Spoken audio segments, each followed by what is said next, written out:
Good morning, good afternoon, good evening. We welcome you, whatever time and wherever in the world you are listening. We are pleased you have found us. You are now listening to Inside the Bunghole, a podcast taking you on a journey through wine.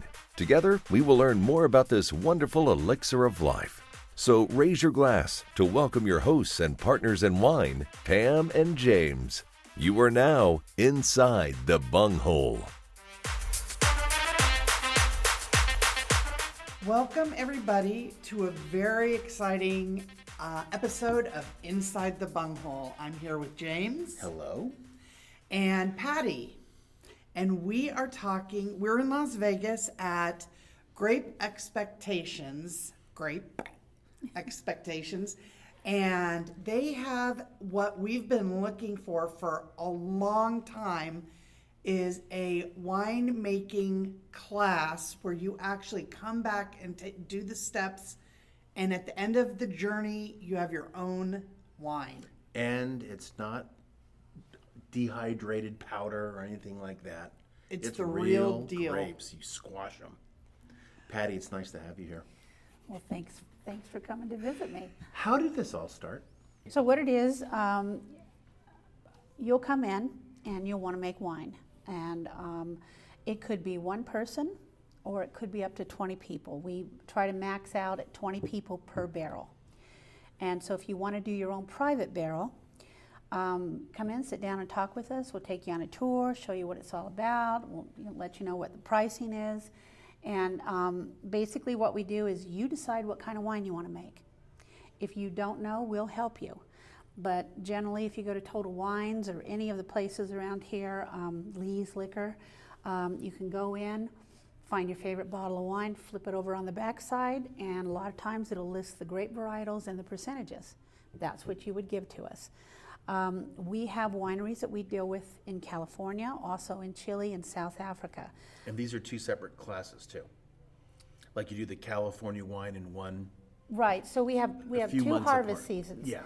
In September, October, that starts the California winemaking season. It goes 9 months. So it'll go, depending upon when the harvest starts, when they're picking the grapes, it'll start usually either around the end of September into October and end in May of the following year. So it's about 6 months. And then we do Chilean and South African wines. That starts south of the border. That starts in May and goes until about the beginning of March of the following year. You maximized on that. We did. North of the border and south of the border. Yes, we did. And you come 4 times during that 9 months. When the grapes arrive, you'll come to do the crushing. And then a week later, you'll come to do the pressing. And then about 3.5 months later, you'll come back to do the racking where we take the sediment out. And then at the end, about 3 months after that, you'll come back to do the bottling. It's all hands-on. I mean, it's a great way to come back to Vegas, too. Oh, hell yeah. An excuse. So I show up, and let's say we love Cabernet Cab. We want to do a Cab. So those grapes are here on class day. So let's say you want to do a California Cab. Yeah. So you can come anytime throughout the year, and we can schedule that. And so what happens is we have quite a few wineries in California that we've been dealing with now for over 15 years. And the main one that we work with is in Sassoon Valley. And Sassoon Valley butts right up against Napa. The difference for us is the pricing. If we were to get you Napa grapes, it's horrendous. And you can do it, but it's just stupid expensive. I mean, if you can do it, but these are the people you're sourcing the grapes from. So the 66% of our grapes come out of Woodin Valley Winery. Okay. That's in Sassoon Valley. It's the Lanzas. If you ever get a chance to go to Sassoon Valley, find Woodin Valley Winery. I love them. For those of you that are my age, I call them the Cartwrights. Charlie and I met mom and dad, aunts and uncles. They've got 4 sons that I swear to God, those boys are so tall, they reach the sun. Wow. They've all got families. They're all involved in the business, and they all share these different responsibilities based on, Ron, he's sales and doing that. And they're the greatest family. If you want a boutique, the old family, they're just the best. I can't say enough about these guys. Wow. And how many varietals do they grow? Oh gosh, everything. They whites, reds, and there's some that we'll source from other wineries just based on the types, like our Barberas. I can't remember where we get them out of, but it's where Barberas are grown. Mendocino, we'll get some, the Old Vine Zins, the Zinfandels we'll get out of Lodi. But what's different and why these wineries are so wonderful for us is these grapes are hand-picked. You go to the bigger wineries, it's just not cost effective to them to hand pick. So they got machines that'll come in. But they'll hand pick those grapes, and for California, we can get those the next day. And they'll truck them over to us, and you'll walk in the door and here's these grapes. And that's the beauty of it. We want these crates with these grapes in them, and I want them to look beautiful because you're going to see them, and that's all part of it, and I want you to taste them before you start the crush. Wow. So what happens is, once we know that the harvest is going to start, and when we know when we're going to get the grapes, then we'll get a hold of you and everybody else that's making California wine, and we'll say, hey, we're going to be doing the crushing between October 1st and October 28th. Pick a day and a time that works for you. And so let's say you pick October 1st on a Saturday at 6 o'clock at night. Right. It's only going to take an hour to do the process. So we tell you to come in a little bit early, grab some tables, bring some food, bring some wine to share with your barrel mates, and then right at 6 o'clock, we'll come and get you and take you out to do the crushing. There'll be 21 crates of California grapes waiting for you. And if you did 100% Cabernet, they'd all be Cabernet grapes. If you did a Bordeaux, you may have Cabernet, Merlot, Cab Franc, Petit Verdot. You could have any of the Bordeaux grapes that are out there, which means you'd be able to taste the difference between a Cab and a Merlot and a Cab Franc. So do you decide as a group what you're going to make? That's up to you. So let's say you two walk in as a couple and you've got friends and family. You can get together with them and decide what kind of wine, or you guys can decide. That's entirely up to the group. We always have a group leader. Okay. And so that's the name that goes on the barrel. It's crushing the wine, because we're going to take a tour out to the area. Production area. Yeah, production area. Is it like the old press, like you turn it and it smashes The crushing, we've got a big auger. Okay, I see Okay, that. and that auger you're going to dump the grapes into. Okay. And that auger is going to spin. Yep. And it's going to kick the stems out one side, and everything else is going to get pumped into a big fermentation vat. And it looks atrocious, just Right. atrocious.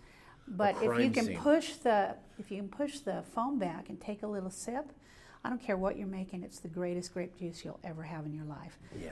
But then once that's there and you're looking at that, that's where you're going to meet with KJ. So KJ, we call him the professor of yeastology, no such thing. My husband gave him that name. Yep. But he knows a tremendous amount about wine, and he loves everything wine, and he loves people. I mean, he's perfect for this. He's 83 years old, going on 84. And this is still the same day. You crush it. It's and within then- the same hour. And then AJ steps into the room. KJ. I'm sorry. KJ's going to step in. You're going to add the yeast and the nutrients, and he's going to talk all about the fermentation process. He'll put a lid on that fermentation tub. Now, and then he'll put a little sign on there that says honeymoon in progress.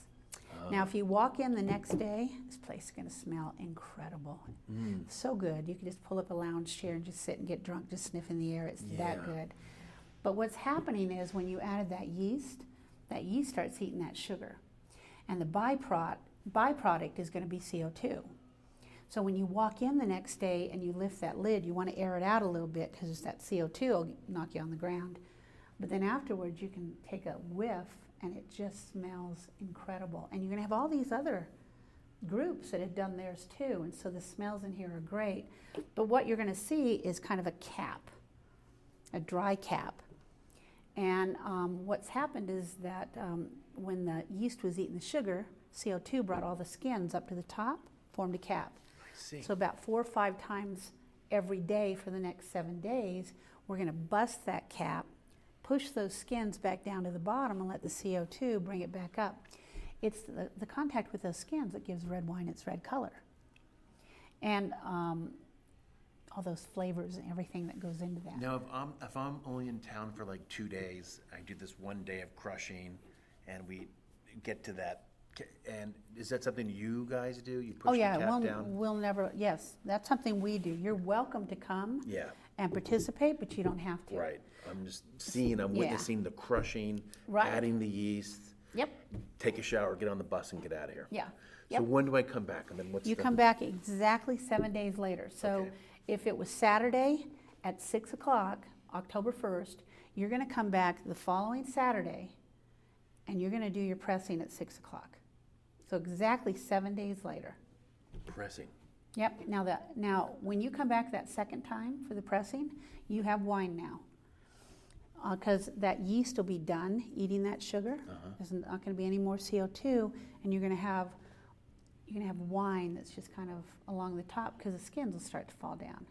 So what we're going to do is we're going to get a little strainer basket. You're going to put that in there. The wine all goes to the inside of that basket, leaving the skins on the outside of the basket, and you're going to pump that wine into a barrel. Then what's left over is all these skins. So we're going to hand scoop those skins into a barrel press, and we're going to squeeze out some more wine that's going to go in that barrel. In the same barrel. Same barrel. So it's So just that's getting another day's work, a whole process. That's of, an hour's work. 1 hour. 1 hour. And it fills a again, whole barrel. fills a whole barrel. Whole barrel. We leave a little bit of space because behind the scenes we're going to do a secondary fermentation. It's called a malolactic, kind of mellows things down a bit. That's where the boys, they do a lot of things behind the scenes. But yeah, you've got wine now. It's going to look like wine. It'll get you drunk like wine, but it's not going to taste like wine because it's only 7 days old. Right. Then I take a shower and I hit the bus. I get out of here. You hit the bus, and your Again. wine's going to be sitting up there on the shelf, and we're going to be babysitting it. I call it the nursery. Okay. So it's going to be in the nursery for about 3.5 months. And if you're doing California, that means you're going to come back in February. So in February, now what we're going to do is while your wine was sitting up there, all the sediment's going to fall down to the bottom. It's going to have about an inch, a little bit less than an inch of sediment down there. Is the barrel sideways and the bunghole's Yep. facing straight up? Bunghole's facing straight up, barrel sideways. Okay, got it. And so what we're going to do is invite you back to do the racking. And so we have a little pit area in the back. And what we'll do is we're going to go ahead and pump your wine out, put it into a stainless steel container. And then you're going to be able to see what that sediment looks like. And it's pink. It's just as pink can be. And what we'll do is we call it the barrel bidet. We put a little wand up inside of it, spins around, cleans out that barrel really good, gets rid of all that sediment. Through the bunghole. Through the bunghole, because the Clean- bunghole's now upside down. You gotta clean It's the in the bunghole. bottom. Got to clean the bunghole. Yes.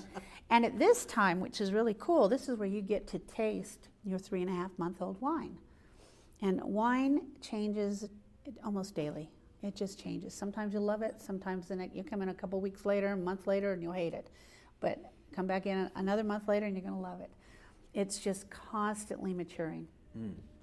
So you get to taste your wine. Same thing. You bring wine. You bring food. You're going to enjoy your company. Yeah.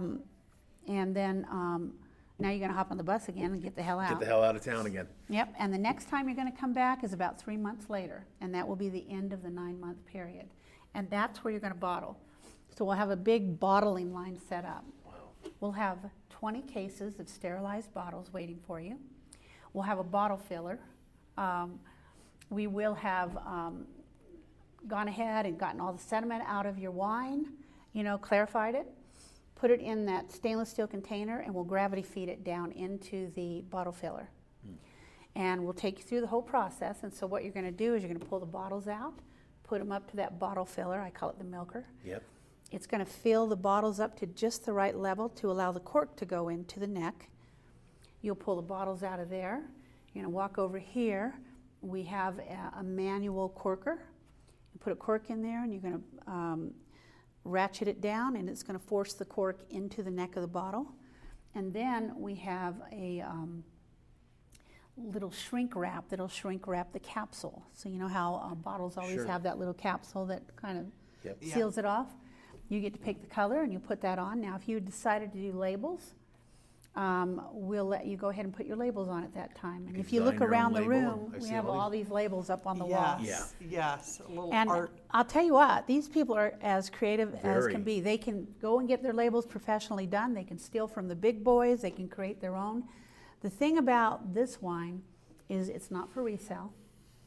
It's for them to consume, or they can give it away to friends. Right. Because this is homemade wine. Yep. It's exactly what it is.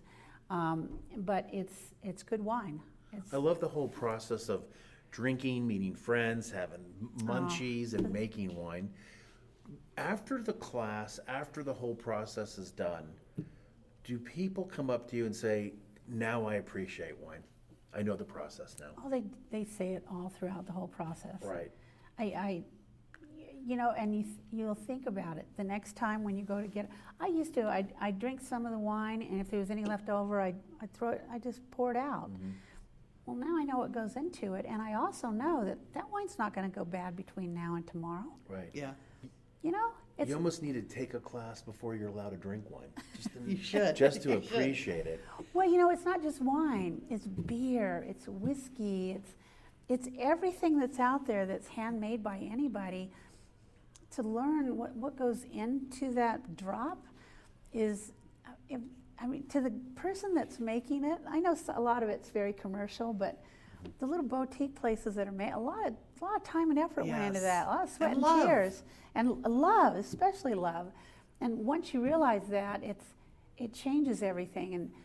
And one thing, I tell you one thing I really learned from doing this over the years and stuff, I always have to pinch myself and remind myself this is unique, is when you go into a restaurant and say you get a bottle of Cabernet, it's not your favorite, or maybe it's too tanniny, order a bottle of Merlot. Mix, do your own mixing at the table. Do your own mix Your own blending. Be your own blender at the table. There you go. Make something that you want to drink. There You know, go. there's no That's rules. There's no rules. Now, your sommelier, Right. Well, what are you you doing? might go, what the hell? But Yeah. in his heart, he'll appreciate He'll that. appreciate that. Yeah, he will. So let me have a quick question Yeah. though. So you can come in as a single person, a couple, A 3 or team, 4 friends, group. Yep. or 20 people. Yep. And then the 20 people, your 20 friends, it'll be your little pet project. Your Right. barrel. Or you could be a serious egghead and do the whole thing yourself. Pay the We whole- have some people that do that, but they'll do it for their businesses, and then they'll give bottles away to vendors or Yes. customers and Yeah. stuff. Great. And they'll use it as a write-off. But it's a social thing. Sure. Yeah. And it's unique. It's, Yeah. I mean, you have if you get a lot of the guys that make wine in their basements, even they'll tell you the neighbors come over and help. It's all social. Yeah. Yeah. Well, Don Maselli's our producer. I know his question's going to be, what is the shelf life of the wine? For our wines, we tell everybody 3 years. 3 years. Now, that's not to say that it won't last longer. It all depends upon how you store it. Yep. It all depends upon everything, from the grapes that are grown to how it's handled all the way down the line. We will honor our commitment and the amount of time and effort and the money that you put into it. If something goes wrong, let's say it gets bacteria. So you open up that bottle and goes, oh my gosh, this tastes horrible. Bring it in, we'll send it off and we'll get it tested, and if something went bad with that, we'll honor it. We'll either give you another bottle of wine, another barrel of wine, or we'll give your money back, but we'll honor that. We decided that from the get-go. Now, if you just don't like the flavors that you selected, Yeah, too damn bad. that's kind of on you. Right. If you stored it incorrectly, it's amazing how many people don't know what heat can do to wine. You know, so some people will come in and they'll do their wine. They go, I'm going to just put it in the car. Well, we live in Las Vegas. Yes. Right. And, Yes. and in May, when you're bottling, I'm like, no, you can't put this in the car. Heat will kill it. Yeah. You know, so you want to leave it in here, and then you take it in and put it in your house. It's okay to put it in your house as long as your house isn't going to get up there around 90 or 100. You know, It's delicate. it's like delicate. a little baby. It's been through a lot. We just went ahead and we filtered it. We ran it through some lines. We Sure. put it in a bottle, Yeah. and so it's traumatized. It is traumatized. So what will happen is when you take it home after that 9 months, what we're going to recommend is that you lay it down for 5 or 6 months. Just turn it on its side so that cork has contact with that wine, stays connected, doesn't dry out. Yeah. And then in about 5 or 6 months, try it. Now you can try it before then, and the rule of thumb is this: and I have some groups that do this, and I tell them they're my favorite groups because they'll take that wine home and it'll be gone within a month. It'll be gone because they love it. And I go, but if you lay it down a little, it'll just get better. And they're like, we love it right now. But others, they'll lay it down and it'll get better. California, that's a general rule. Now the Chilean, the South African, that's a whole different ballgame. It's not like California wine. It's very, spicy. There's a lot of peppery. A lot of pepper. And it's come a long distance. Yes. There's some traveling involved in there. So for those wines, you may have to even lay them down longer. I've had people that tried it in 6 months and they go, I hated it. And when they tried it 6 months later and they loved it.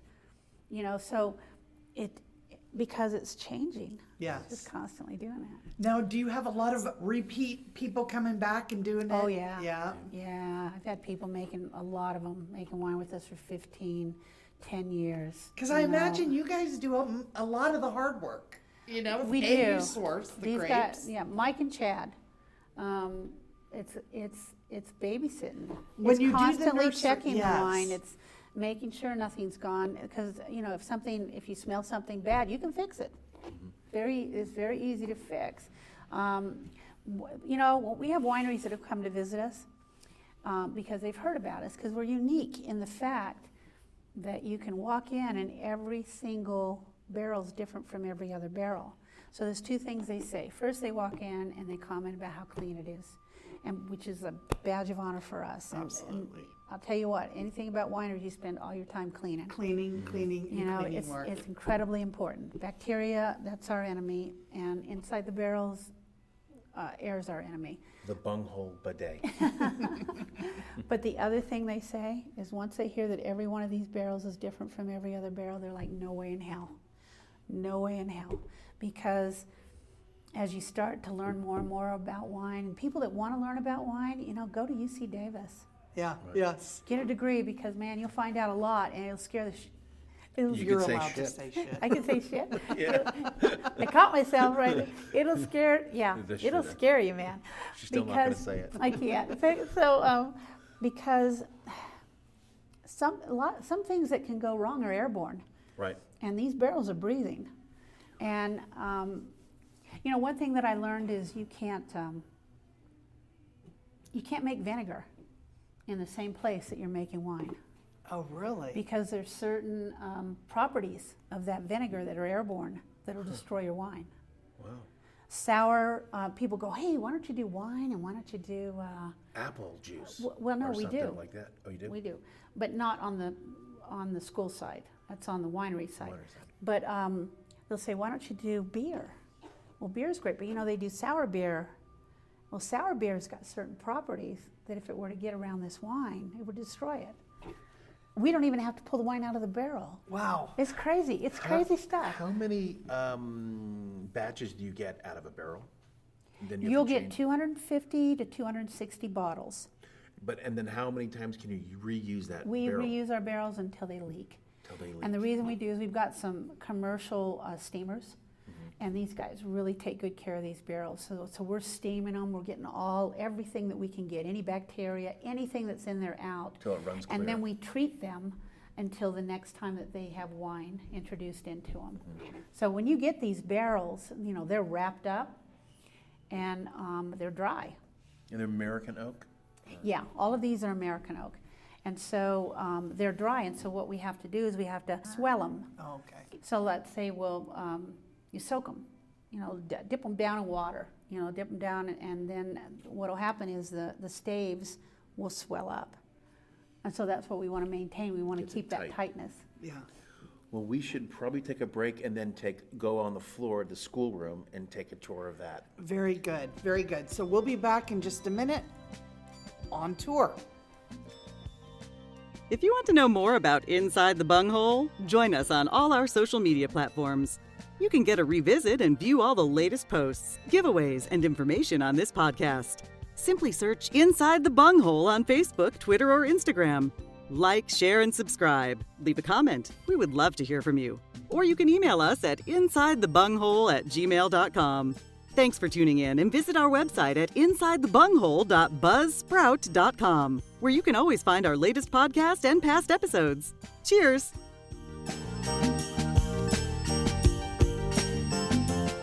Alrighty, so we are stepping out into the production facility. Okay. She's on. She's rolling.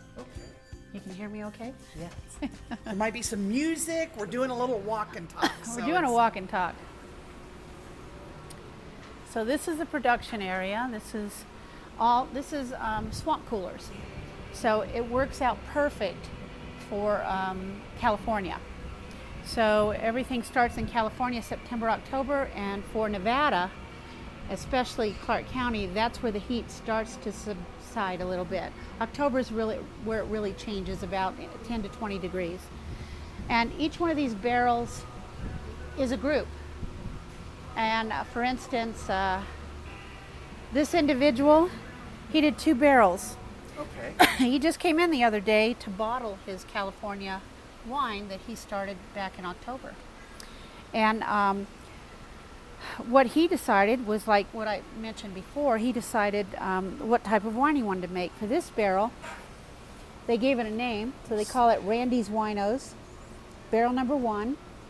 It's 21 crates to make a single 53-gallon barrel of wine. He did 13 crates of Sangiovese, 4 crates of Cabernet, 3 crates of Merlot, and 1 of Syrah. Syrah. Okay. And you guys have already figured out the alcohol content? We know the alcohol content by the time that 7 days later, by the time it goes into the barrel. All right. So that's 14.3%. And every crate is however many, 14 plus? So we got 14 crates of Sangiovese. No, so if I wanted to do just 100% Sangiovese, it would be? It'd be 21 crates. So it's 21 crates of grapes equals a barrel. That's right, Gotcha. a 53-gallon barrel. So his second barrel over here, he did, I don't have my glasses on, he did 16 crates of Barbera and then 5 of Merlot. Very nice. And every one of these are different. And the name that you see up there on the barrels, that's the barrel leader. That's the person that I really deal with. Yes. And so Jim, he could have, up to 19 other people that are in his group. So why don't we go ahead and we'll go upstairs, and then you can get some really good pictures from up on the loft.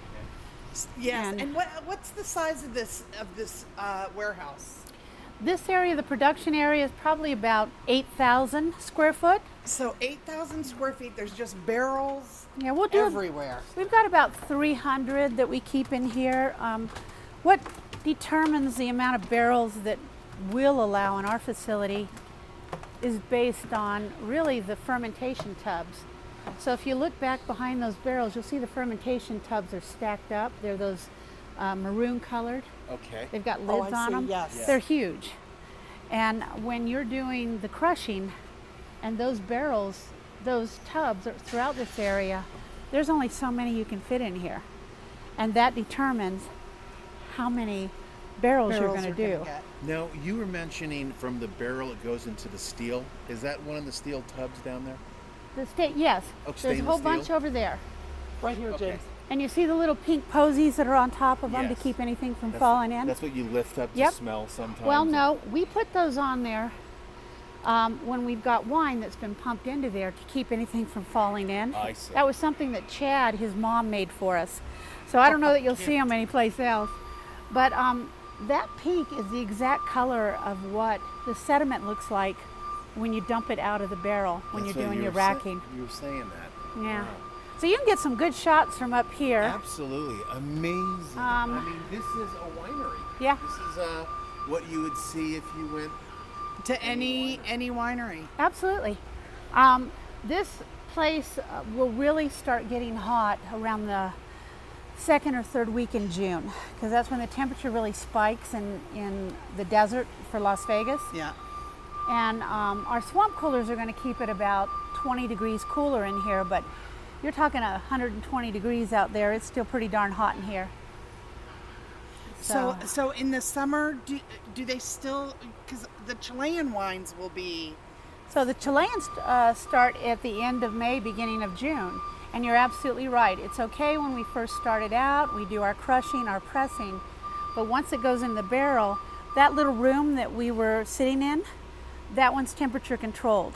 Okay. And we don't do as many Chilean barrels or South African barrels as we do California, so we can put all of our Chilean and South African in that temperature controlled room throughout the summer. Very good. So we know that it's going to be good. Right. The rest of these barrels, they will have bottled all of their wines by the 29th of May. And so we will have steam cleaned all of these barrels and then treated them so that they're ready to make wine in September, October again. So you guys we don't have to worry about the wine. It's an absolute system. Oh, we got this down to an art. That guy down there, that big tall guy, he's about 7 foot tall. That's Mike Schoenbeckler. He's my business partner. He's also the winemaker. We wouldn't be here if it wasn't for him. Oh, wow. You know, my husband started this, and we spent 5 years in that small warehouse area, 3,200 square feet, and then we moved over into this building. It was September of 2012, and 9 days after we got in here, he suddenly died of a heart attack. Oh. And so Mike is a friend of our family's, and he'd been helping us, and I was still working for the police department, so I made him my business partner right away. But if it wasn't for him, we wouldn't be here. And he is anal, God bless absolutely anal when it comes to cleanliness. And he gets up to UC Davis for classes as often as he can, and he's got all that background technology. He can fix anything, which is huge. So any of this equipment goes down, he can fix it. We don't have to send it anywhere. He came to us like that. Chad's like that too. Between the two of them, they're a powerhouse. Oh wow! Now let And me ask you. he goes back to keep getting educated more. Oh yeah, oh yeah. Do you with the grapes that the students select? Do you then have to pick a special shaped wine bottle for that grape, or do you just bottle it to bottle? We always have the same. Same bottle. Okay. We always have, and it's kind of a green. I think it's a Bordeaux bottle. Okay. That we'll use, because we only do red wines on this side. Okay. On the Vegas Valley side, that's where we've got the whites, the rosés, and the reds. All right. Okay. Excuse me. So well, let's go back in and we'll wrap the show and find out how to get in touch and Yes. and the events. Yeah, there's an event that you have called Bacchus. Bacchus Award. Yes. So, And it's going to be a hootenanny. Yeah. So Hootenanny, it's August 6th. Wow. Well, thanks for the tour. We'll be You're right welcome. back. We'll be right back. All right, guys. If you want to know more about Inside the Bunghole, join us on all our social media platforms. You can get a revisit and view all the latest posts, giveaways, and information on this podcast. Simply search Inside the Bunghole on Facebook, Twitter, or Instagram. Like, share, and subscribe. Leave a comment. We would love to hear from you. Or you can email us at insidethebunghole@gmail.com. Thanks for tuning in, and visit our website at insidethebunghole.buzzsprout.com, where you can always find our latest podcast and past episodes. Cheers!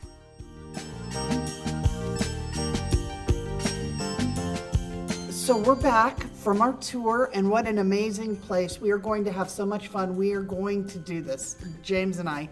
Whoever else wants to join us, hey, email us at insidethebunghole@gmail.com. And you're right, this place is squeaky clean. Squeaky clean. So we have a theory, and our theory is if you're not having fun while you're making wine, then you're doing something wrong.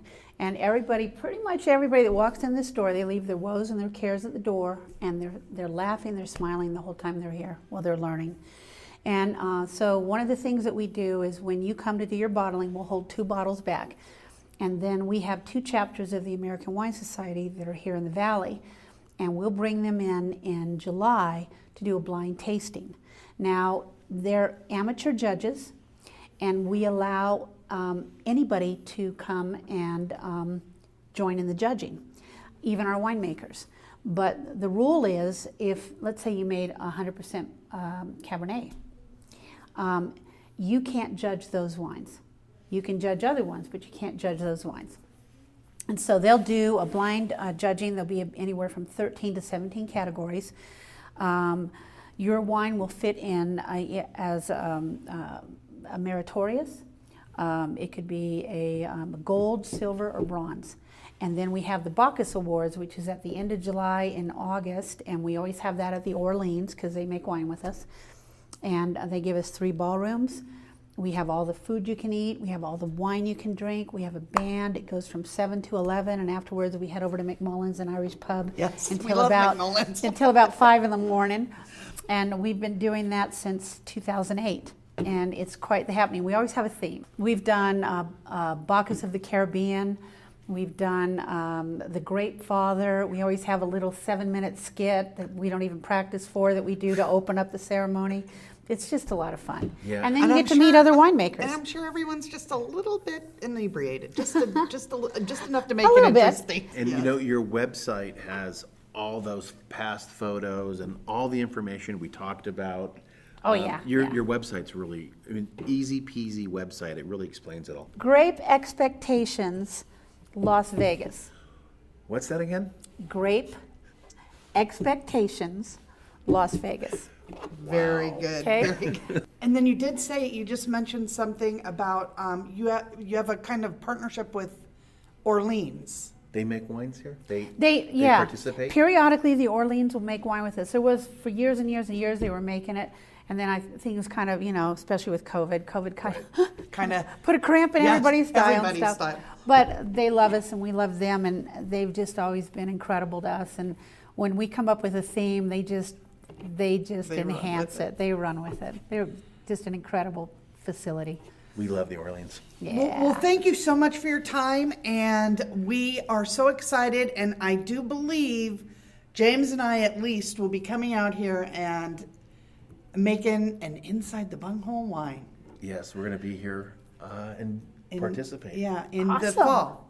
We'll take good care of you, man. Yeah, thank you Okay, so well, much. thank you so much, and everybody stay tuned for more on Grape Expectations coming soon. Have a beautiful day, and cheers. Thanks, Patty. Thank you.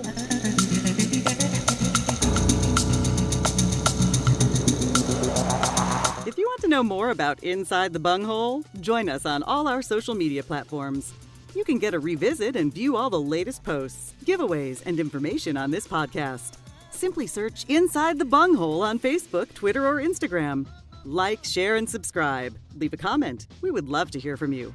Or you can email us at insidethebunghole@gmail.com. Thanks for tuning in, and visit our website at insidethebunghole.buzzsprout.com, where you can always find our latest podcast and past episodes. Cheers!